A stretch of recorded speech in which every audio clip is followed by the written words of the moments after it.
అతన్ని ప్రథమ చికిత్స చేసి నంద్యాలకు పంపడం జరిగింది.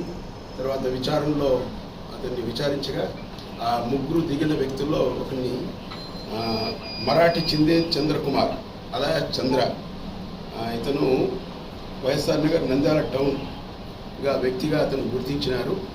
తర్వాత తదుపరిగా ముద్దాయిని ఎవరని మేము విజయ్గా మా సిఏ గారు మరియు మా ఆలగడ్డ సిఐ రమేష్ గారు మరి ఉమ్మన్ ఎస్ఐ అదేవిధంగా ఎస్ఐ వెంకటరెడ్డి అందరూ కష్టపడి ఇన్ఫర్మేషన్ బాగా గ్యాదర్ చేసినాడు.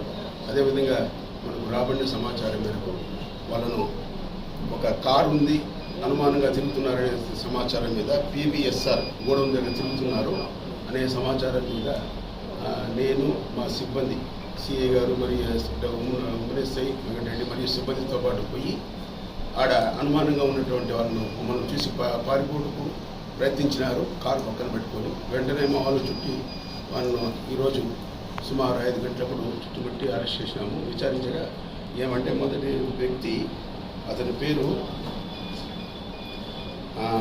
అతను నూలి అశోక్ అని చెప్పినాడు. అతని తండ్రి పేరు పెద్ద దీపన్న 31 సంవత్సరం, రామలక్ష్మి కొట్టాల ఆలగడ్డ టౌన్ అని చెప్పినాడు. SC కులం అతనిది. అదేవిధంగా మరో వ్యక్తి N రవి, తండ్రి నరసింహుడు, 28 సంవత్సరాలు, గజ్జలన్న వీధి ఆలగడ్డ టౌన్ అని చెప్పినారు. తర్వాత వాళ్ళని గద్దించాడు కదా అఖిలప్రియ మేడం ఇంటి దగ్గర జరిగినటువంటి కారు గుద్దిన కేసు కన్ఫెస్ అయినారు. Ashok Kumar is the main follower of ఏవి సుబ్బారెడ్డి. ఏవి సుబ్బారెడ్డి గత సంవత్సరం ఇదే టైంలో మన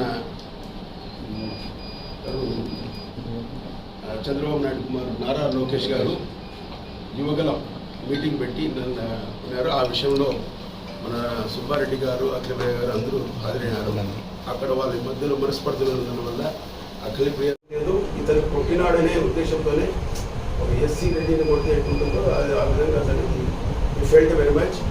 దాని విషయంగా అతని కింద ఉండే వాళ్ళ వ్యక్తులు అతని మీద ఎట్లయినా వాళ్ళ ఫాలోవర్స్ కదా వీళ్ళంతా రెవెన్యూ తీసుకోవాలనే ఉద్దేశంతో